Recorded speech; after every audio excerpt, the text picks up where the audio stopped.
Section 11 of the Case Book of Sherlock Holmes by Sir Arthur Conan Doyle. Read by Thomas Copeland. Story 11. The Adventure of Shoscombe Old Place. Sherlock Holmes had been bending for a long time over a low-power microscope. Now he straightened himself up and looked round at me in triumph. "It is glue, Watson," said he. "Unquestionably it is glue. Have a look at these scattered objects in the field." I stooped to the eyepiece and focused for my vision. Those hairs are threads from a tweed coat. The irregular grey masses are dust. There are epithelial scales on the left. Those brown blobs in the centre are undoubtedly glue. "Well," I said, laughing, "I am prepared to take your word for it. Does anything depend upon it?" "It is a very fine demonstration," he answered. "In the St. Pancras case, you may remember that a cap was found beside the dead policeman. The accused man denies that it is his, but he is a picture-frame maker who habitually handles glue." "Is it one of your cases?" "No. My friend Merivale of the Yard asked me to look into the case. Since I ran down that corner by the zinc and copper filings in the seam of his cuff, they have begun to realize the importance of the microscope." He looked impatiently at his watch. "I had a new client calling, but he is overdue. By the way, Watson, you know something of racing?" "I ought to. I pay for it with about half of my wound pension." "Then I'll make you my handy guide to the turf. What about Sir Robert Norberton? Does the name recall anything?" "Well, I should say so. He lives at Shoscombe Old Place, and I know it well, for my summer quarters were down there once. Norberton nearly came within your province once." "How was that?" "It was when he horsewhipped Sam Brewer, the well-known Curzon Street moneylender, on Newmarket Heath. He nearly killed the man." "Ah, he sounds interesting. Does he often indulge in that way?" "Well, he has the name of being a dangerous man. He is about the most daredevil rider in England, second in the Grand National a few years back. He is one of those men who have overshot their true generation. He should have been a buck in the days of the Regency, a boxer, an athlete, a plunger on the turf, a lover of fair ladies, and, by all account, so far down Queer Street that he may never find his way back again." "Capital, Watson. A thumbnail sketch. I seem to know the man. Now, can you give me some idea of Shoscombe Old Place?" "Only that it is in the centre of Shoscombe Park, and that the famous Shoscombe stud and training quarters are to be found there." "And the head trainer," said Holmes, "is John Mason. You need not look surprised at my knowledge, Watson, for this is a letter from him which I am unfolding. But let us have some more about Shoscombe. I seem to have struck a rich vein." "There are the Shoscombe Spaniels," said I. "You hear of them at every dog show. The most exclusive breed in England. They are the special pride of the lady of Shoscombe Old Place." "Sir Robert Norberton's wife, I presume?" "Sir Robert has never married. Just as well, I think, considering his prospects. He lives with his widowed sister, Lady Beatrice Falder." "You mean that she lives with him?" No. The place belonged to her late husband, Sir James. Norberton has no claim on it at all. It is only a life interest and reverts to her husband's brother. Meantime, she draws the rents every year." "And brother Robert, I suppose, spends the said rents?" "That is about the size of it. He is a devil of a fellow, and must lead her a most uneasy life. Yet I have heard that she is devoted to him." "But what is amiss at Shoscombe?" "Ah, that is just what I want to know. And here, I expect, is the man who can tell us." The door had opened, and the page had shown in a tall, clean-shaven man with the firm, austere expression which is only seen upon those who have to control horses or boys. Mr. John Mason had many of both under his sway, and he looked equal to the task. He bowed with cold self-possession, and seated himself upon the chair to which Holmes had waved him. "You had my note, Mr. Holmes?" "Yes, but it explained nothing. It was too delicate a thing for me to put the details on paper, and too complicated. It was only face-to-face I could do it." "Well, we are at your disposal." "First of all, Mr. Holmes, I think that my employer, Sir Robert, has gone mad." Holmes raised his eyebrows. "This is Baker Street, not Harley Street," said he. "But why do you say so?" "Well, sir, when a man does one queer thing, or two queer things, there may be a meaning to it, but when everything he does is queer, then you begin to wonder. I believe Shoscombe Prince and the Derby have turned his brain." "That is a colt you are running?" "The best in England, Mr. Holmes. I should know if anyone does. Now, I'll be plain with you, for I know you are a gentleman of honour, and that it won't go beyond the room. Sir Robert has got to win this Derby. He's up to the neck, and it's his last chance. Everything he could raise or borrow is on the horse, and at fine odds, too. You can get 40s now, but it was nearer the 100 when he began to back him." "But how is that if the horse is so good?" "The public don't know how good he is. Sir Robert has been too clever for the touts. He has the prince's half-brother out for spins. You can't tell 'em apart. But there are 2 lengths in a furlong between them when it comes to a gallop. He thinks of nothing but the horse and the race. His whole life is on it. He is holding off the Jews till then. If the prince fails him, he is done." "It seems a rather desperate gamble. But where does the madness come in?" "Well, first of all, you only have to look at him. I don't believe he sleeps at night. He is down at the stables at all hours. His eyes are wild. It has all been too much for his nerves. Then there is his conduct to Lady Beatrice." "Ah, what is that?" "They have always been the best of friends. They had the same tastes, the 2 of them, and she loved the horses as much as he did. Every day at the same hour she would drive down to see them. And above all, she loved the prince. He would prick up his ears when he heard the wheels on the gravel, and he would trot out each morning to the carriage to get his lump of sugar. But that's all over now." "Why?" "Well, she seems to have lost all interest in the horses. For a week now she has driven past the stables with never so much as good morning." "You think there has been a quarrel?" "And a bitter, savage, spiteful quarrel at that. Why else would he give away a pet spaniel that she loved as if he were her child? He gave it away a few days ago to old Barnes, what keeps the Green Dragon, 3 miles off at Crendel." "That certainly did seem strange." "Of course, with her weak heart and dropsy, one couldn't expect that she could get about with him, but he spent 2 hours every evening in her room. He might well do what he could, for she has been a rare good friend to him. But that's all over, too. He never goes near her, and she takes it to heart. She is brooding and sulky, and drinking, Mr. Holmes, drinking like a fish." "Did she drink before this estrangement?" "Well, she took her glass, but now it is often a whole bottle of an evening. So Stevens, the butler, told me. It's all changed, Mr. Holmes, and there is something damned rotten about it. But then again, what is master doing down at the old church crypt at night? And who is the man that meets him there?" Holmes rubbed his hands. "Go on, Mr. Mason. You get more and more interesting."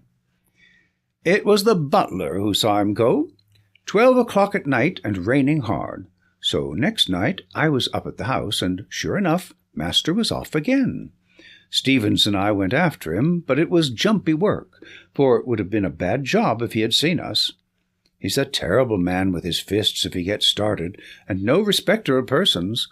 So we were shy of getting too near, but we marked him down all right. It was the haunted crypt that he was making for, and there was a man waiting for him there." "What is this haunted crypt?" "Well, sir, there is an old ruined chapel in the park. It is so old that nobody could fix its date, and under it there's a crypt, which has a bad name among us. It's a dark, damp, lonely place by day, but there are few in that county that would have the nerve to go near it at night. But the master's not afraid. He never feared anything in his life." "But what is he doing there in the night time?" "Wait a bit," said Holmes. "You say there is another man there. It must be one of your own stablemen, or someone from the house.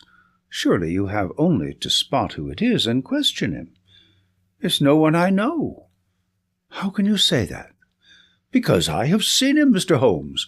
It was on that second night. Sir Robert turned and passed us, me and Stevens, quaking in the bushes like two bunny rabbits, for there was a bit of moon that night, but we could hear the other moving about behind.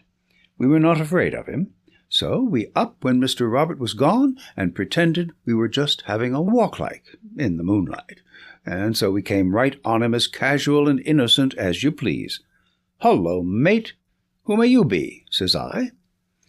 I guess he had not heard us coming, so he looked over his shoulder with a face as if he had seen the devil coming out of hell. He let out a yell, and away he went as hard as he could lick it in the darkness. He could run, I'll give him that. In a minute he was out of sight and hearing, and who he was or what he was we never found.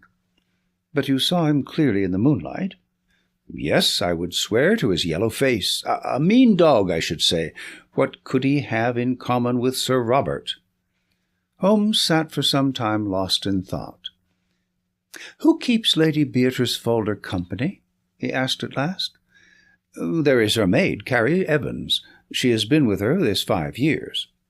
"And is no doubt devoted?" Mr. Mason shuffled uncomfortably.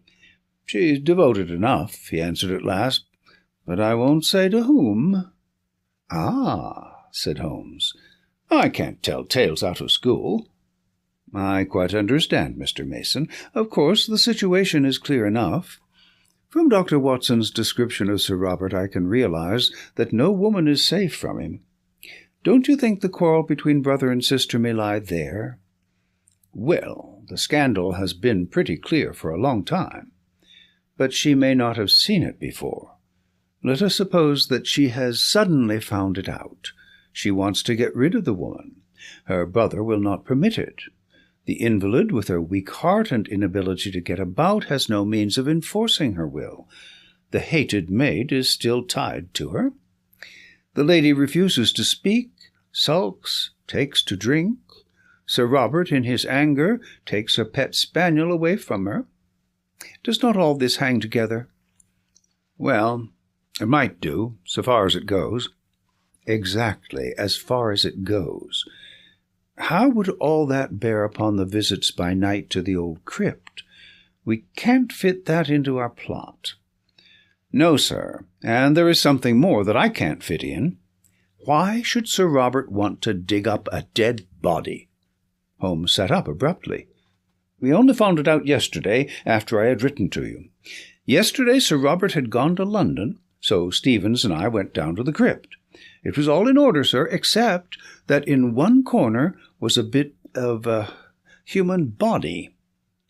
"You informed the police, I suppose?" Our visitor smiled grimly. "Well, sir, I think it would hardly interest them. It was just the head and a few bones of a mummy. It may have been 1,000 years old, but it wasn't there before. That I'll swear, and so will Stevens. It had been stowed away in a corner and covered over with a board, but that corner had always been empty before." "What did you do with it?" "Well, we just left it there." "That was wise. You say Sir Robert was away yesterday. Has he returned?" "We expect him back today."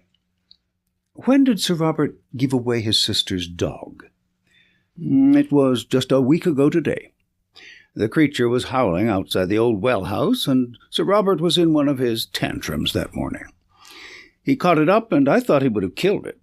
Then he gave it to Sandy Bain, the jockey, and told him to take the dog to old Barnes at the Green Dragon, for he never wished to see it again." Holmes sat for some time in silent thought. He had lit the oldest and foulest of his pipes. "I am not clear yet what you want me to do in this matter, Mr. Mason," he said at last. "Can't you make it more definite?" "Perhaps this will make it more definite, Mr. Holmes," said our visitor.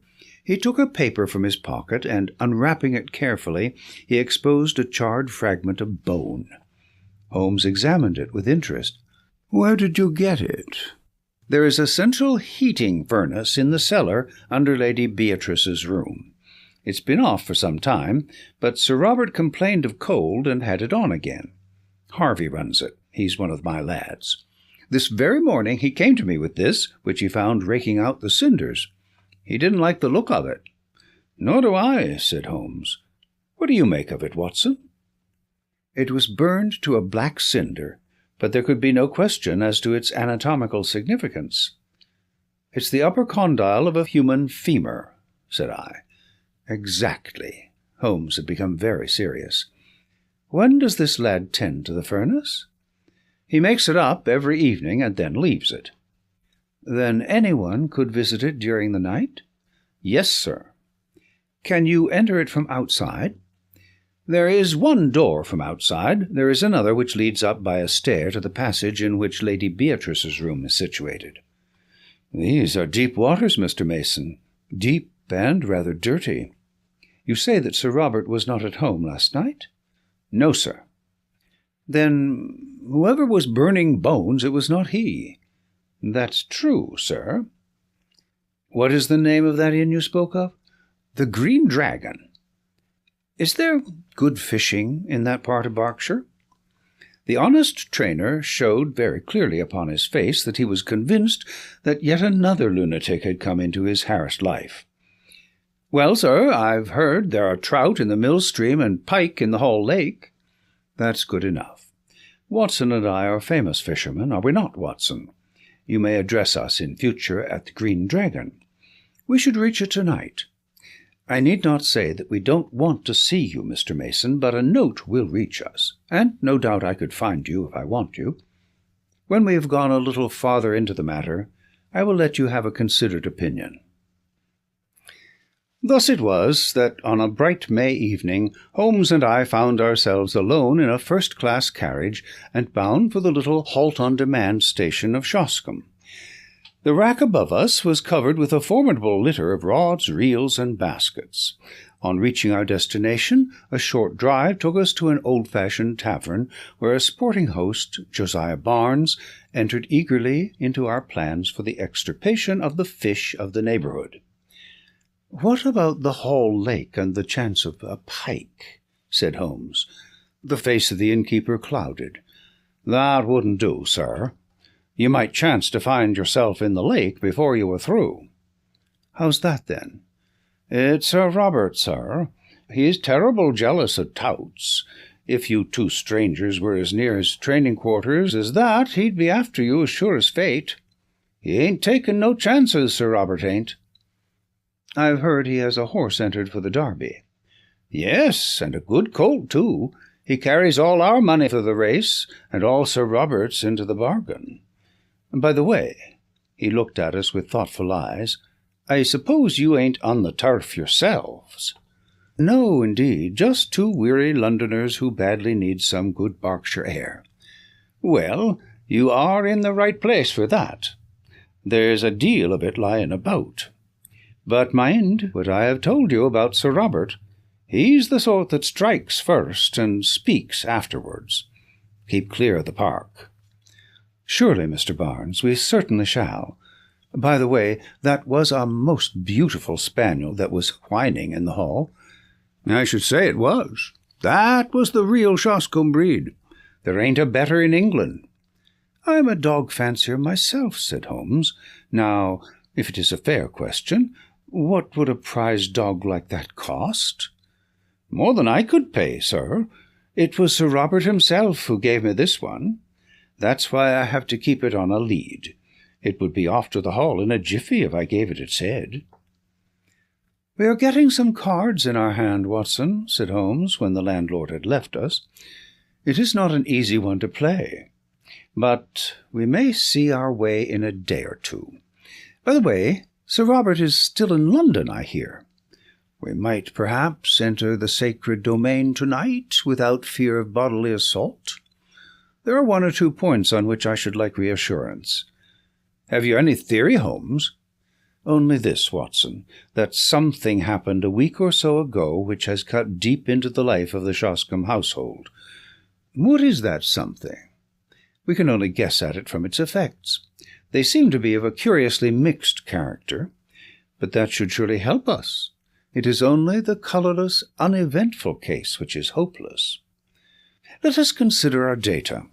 The brother no longer visits the beloved invalid sister.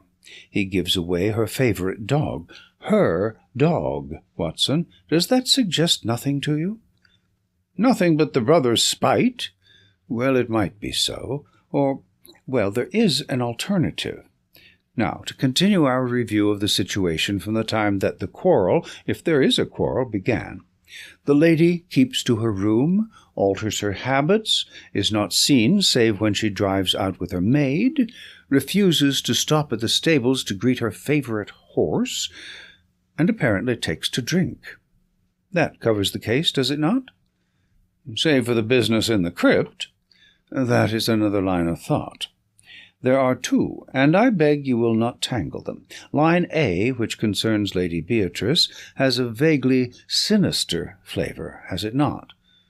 I can make nothing of it. Well, now, let us take up line B, which concerns Sir Robert. He is mad keen upon winning the Derby. He is in the hands of the Jews, and may at any moment be sold up and his racing stables seized by his creditors. He is a daring and desperate man. He derives his income from his sister. His sister's maid is his willing tool. So far we seem to be on fairly safe ground, do we not? But the crypt! Ah, yes, the crypt. Let us suppose, Watson, it is merely a scandalous supposition, a hypothesis put forward for argument's sake, that Sir Robert has done away with his sister. My dear Holmes, it is out of the question. Very possibly, Watson. Sir Robert is a man of an honourable stock, but you do occasionally find a carrion crow among the eagles. Let us for a moment argue upon this supposition. He could not fly the country until he had realized his fortune, and that fortune could only be realized by bringing off this coup with Shoscombe Prince. Therefore, he has still to stand his ground. To do this, he would have to dispose of the body of his victim, and he would also have to find a substitute who would impersonate her. With the maid as his confidant, that would not be impossible. The woman's body might be conveyed to the crypt, which is a place so seldom visited, and it might be secretly destroyed at night in the furnace, leaving behind it such evidence as we have already seen. What say you to that, Watson? Well, it is all possible if you grant the original monstrous supposition. I think that there is a small experiment which we may try tomorrow, Watson, in order to throw some light on the matter. Meanwhile, if we mean to keep up our characters, I suggest that we have our host in for a glass of his own wine, and hold some high converse upon eels and dace, which seems to be the straight road to his affections. We may chance to come upon some useful local gossip in the process. In the morning, Holmes discovered that we had come without our spoon bait for Jack, which absolved us from fishing for the day. About 11 o'clock we started for a walk, and he obtained leave to take the black spaniel with us. "This is the place," said he, as we came to two high park gates with heraldic griffins towering above them. "About midday, Mr. Barnes informs me, the old lady takes a drive, and the carriage must slow down while the gates are opened. When it comes through, and before it gathers speed, I want you, Watson, to stop the coachman with some question. Never mind me. I shall stand behind this holly bush and see what I can see." It was not a long vigil. Within a quarter of an hour we saw the big open yellow barouche coming down the long avenue, with two splendid high-stepping grey carriage-horses in the shafts. Holmes crouched behind his bush with the dog. I stood unconcernedly swinging a cane in the roadway. A keeper ran out, and the gates swung open. The carriage had slowed to a walk, and I was able to get a good look at the occupants. A highly coloured young woman with flaxen hair and impudent eyes sat on the left. At her right was an elderly person with rounded back and a huddle of shawls about her face and shoulders, which proclaimed the invalid. When the horses reached the high road, I held up my hand with an authoritative gesture, and as the coachman pulled up, I inquired if Sir Robert was at Shoscombe Old Place. At the same moment Holmes stepped out and released the spaniel. With a joyous cry, it dashed forward to the carriage and sprang upon the step. Then, in a moment, its eager greeting changed to furious rage, and it snapped at the black skirt above it. "Drive on! Drive on!" shrieked a harsh voice. The coachman lashed the horses, and we were left standing in the roadway. "Well, Watson, that's done it," said Holmes, as he fastened the lead to the neck of the excited spaniel. He thought it was his mistress, and he found it was a stranger. Dogs don't make mistakes. "But it was the voice of a man," I cried. "Exactly. We have added one card to our hand, Watson, but it needs careful playing all the same." My companion seemed to have no further plans for the day, and we did actually use our fishing tackle in the mill stream, with the result that we had a dish of trout for our supper. It was only after that meal that Holmes showed signs of renewed activity. Once more we found ourselves upon the same road as in the morning, which led us to the park gates. A tall, dark figure was awaiting us there, who proved to be our London acquaintance, Mr. John Mason, the trainer. "Good evening, gentlemen," said he. "I got your note, Mr. Holmes. Sir Robert has not returned yet, but I hear that he is expected tonight." "How far is this crypt from the house?" asked Holmes. "A good quarter of a mile." "Then I think we can disregard him altogether." "I can't afford to do that, Mr. Holmes. The moment he arrives, he will want to see me to get the latest news of Shoscombe Prince." "I see. In that case, we must work without you, Mr. Mason. You can show us the crypt and then leave us." It was pitch dark and without a moon, but Mason led us over the grasslands until a dark mass loomed up in front of us, which proved to be the ancient chapel. We entered the broken gap which was once the porch, and our guide, stumbling among heaps of loose masonry, picked his way to the corner of the building, where a steep stair led down into the crypt. Striking a match, he illuminated the melancholy place, dismal and evil-smelling, with ancient crumbling walls of rough-hewn stone and piles of coffins, some of lead and some of stone, extending upon one side right up to the arched and groined roof, which lost itself in the shadows above our heads. Holmes had lit his lantern, which shot a tiny tunnel of vivid yellow light upon the mournful scene.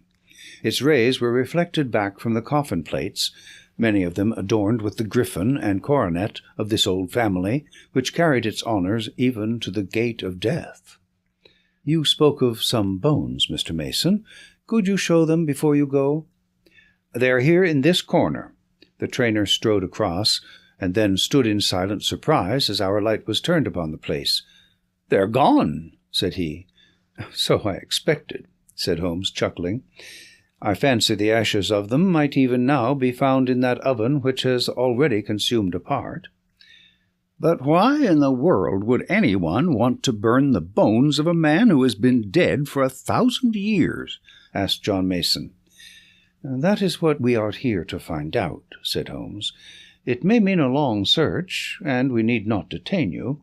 I fancy that we shall get our solution before morning." When John Mason had left us, Holmes set to work making a very careful examination of the graves, ranging from a very ancient one, which appeared to be Saxon, in the centre, through a long line of Norman Hugos and Odos, until we reached the Sir William and Sir Dennis Falder of the 18th century. It was an hour or more before Holmes came to a leaden coffin standing on end before the entrance to the vault. I heard his little cry of satisfaction, and was aware from his hurried but purposeful movements that he had reached a goal. With his lens he was eagerly examining the edges of the heavy lid. Then he drew from his pocket a short jemmy, a box-opener, which he thrust into a chink, levering back the whole front, which seemed to be secured by only a couple of clamps. There was a rending, tearing sound as it gave way, but it had hardly hinged back and partly revealed the contents before we had an unforeseen interruption. Someone was walking in the chapel above. It was the firm, rapid step of one who came with a definite purpose and knew well the ground upon which he walked. A light streamed down the stairs, and an instant later the man who bore it was framed in the Gothic archway. He was a terrible figure, huge in stature and fierce in manner. A large stable lantern, which he held in front of him, shone upwards upon a strong, heavily moustached face and angry eyes, which glared round him into every recess of the vault, finally fixing themselves with a deadly stare upon my companion and myself. "Who the devil are you?" he thundered, "and what are you doing upon my property?" Then, as Holmes returned no answer, he took a couple of steps forward and raised a heavy stick which he carried. "Do you hear me?" he cried. "Who are you? What are you doing here?" His cudgel quivered in the air. But instead of shrinking, Holmes advanced to meet him. "I also have a question to ask you, Sir Robert," he said in his sternest tone. "Who is this, and what is it doing here?" He turned and tore open the coffin lid behind him. In the glare of the lantern I saw a body swathed in a sheet from head to foot, with dreadful witch-like features, all nose and chin, projecting at one end, the dim glazed eyes staring from a discoloured and crumbling face. The baronet had staggered back with a cry and supported himself against a stone sarcophagus. "How came you to know of this?" he cried, and then, with some return of his truculent manner, "What business is it of yours?" "My name is Sherlock Holmes," said my companion. "Possibly it is familiar to you. In any case, my business is that of every other good citizen, to uphold the law. It seems to me that you have much to answer for." Sir Robert glared for a moment, but Holmes's quiet voice and cool, assured manner had their effect. "For God, Mr. Holmes, it's all right," said he. "Appearances are against me, I'll admit, but I could act no otherwise." "I should be happy to think so, but I fear your explanations must be for the police." Sir Robert shrugged his broad shoulders. "Well, if it must be, it must. Come up to the house, and you can judge for yourself how the matter stands." Quarter of an hour later we found ourselves in what I judged from the lines of polished barrels behind glass covers to be the gun-room of the old house. It was comfortably furnished, and here Sir Robert left us for a few moments. When he returned he had two companions with him. The one, the florid young woman whom we had seen in the carriage; the other, a small, rat-faced man with a disagreeably furtive manner. These two wore an appearance of utter bewilderment, which showed that the baronet had not yet had time to explain to them the turn events had taken. "There," said Sir Robert, with a wave of his hand, "are Mr. and Mrs. Norlett. Mrs. Norlett, under her maiden name of Evans, has for some years been my sister's confidential maid. I have brought them here because I feel that my best course is to explain the true position to you, and they are the two people upon earth who can substantiate what I say." "Is this necessary, Sir Robert? Have you thought what you are doing?" cried the woman. "As to me, I entirely disclaim all responsibility," said her husband. Sir Robert gave him a glance of contempt. "I will take all responsibility," said he. "Now, Mr. Holmes, listen to a plain statement of the facts. You have clearly gone pretty deeply into my affairs, or I should not have found you where I did. Therefore you know already, in all probability, that I am running a dark horse for the Derby, and that everything depends upon my success. If I win, all is easy. If I lose, well, I dare not think of that." "I understand the position," said Holmes. "I am dependent upon my sister, Lady Beatrice, for everything, but it is well known that her interest in the estate is for her own life only. For myself, I am deeply in the hands of the Jews. I have always known that if my sister were to die, my creditors would be onto my estate like a flock of vultures. Everything would be seized, my stables, my horses, everything. Well, Mr. Holmes, my sister did die just a week ago." "And you told no one?" "What could I do? Absolute ruin faced me.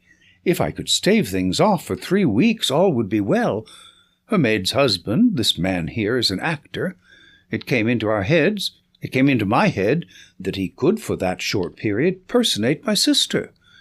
It was but a case of appearing daily in the carriage, for no one need enter her room save a maid. It was not difficult to arrange. My sister died of the dropsy which had long afflicted her." "That will be for a coroner to decide. Her doctor would certify that for months her symptoms have threatened such an end." "Well, what did you do?" "The body could not remain there. On the first night, Norlett and I carried it out to the old well-house, which is now never used. We were followed, however, by her pet spaniel, which yapped continually at the door, so I felt some safer place was needed. I got rid of the spaniel, and we carried the body to the crypt of the church. There was no indignity or irreverence, Mr. Holmes. I do not feel that I have wronged the dead. Your conduct seems to me inexcusable, Sir Robert. The baronet shook his head impatiently. It is easy to preach, said he. Perhaps you would have felt differently if you had been in my position. One cannot see all one's hopes and all one's plans shattered at the last moment, and make no effort to save them. It seemed to me that it would be no unworthy resting-place if we put her for the time in one of the coffins of her husband's ancestors, lying in what is still consecrated ground. We opened such a coffin, removed the contents, and placed her as you have seen her. As to the old relics which we took out, we could not leave them on the floor of the crypt. Norlet and I removed them, and he descended at night and burned them in the central furnace. There is my story, Mr. Holmes, though how you forced my hand so that I have to tell it is more than I can say. Holmes sat for some time lost in thought. There is one flaw in your narrative, Sir Robert, he said at last. Your bets on the race, and therefore your hopes for the future, would hold good even if your creditors seized your estate. The horse would be part of the estate. What do they care for my bets? As likely as not, they would not run him at all. My chief creditor is unhappily my most bitter enemy, a rascally fellow, Sam Brewer, whom I was once compelled to horsewhip on Newmarket Heath. Do you suppose that he would try to save me? Well, Sir Robert, said Holmes, rising, this matter must of course be referred to the police. It was my duty to bring the facts to light, and there I must leave it. As to the morality or decency of your conduct, it is not for me to express an opinion. It is nearly midnight, Watson, and I think we may make our way back to our humble abode. It is generally known, now, that this singular episode ended upon a happier note than Sir Robert's actions deserved. Shoscombe Prince did win the Derby, the sporting owner did net £80,000 in bets, and the creditors did hold their hand until the race was over, when they were paid in full, and enough was left to re-establish Sir Robert in a fair position in life. Both police and coroner took a lenient view of the transaction, and beyond a mild censure for the delay in registering the lady's decease, the lucky owner got away scatheless from this strange incident in a career which has now outlived its shadows and promises to end in an honoured old age. End of the adventure of Shoscombe Old Place.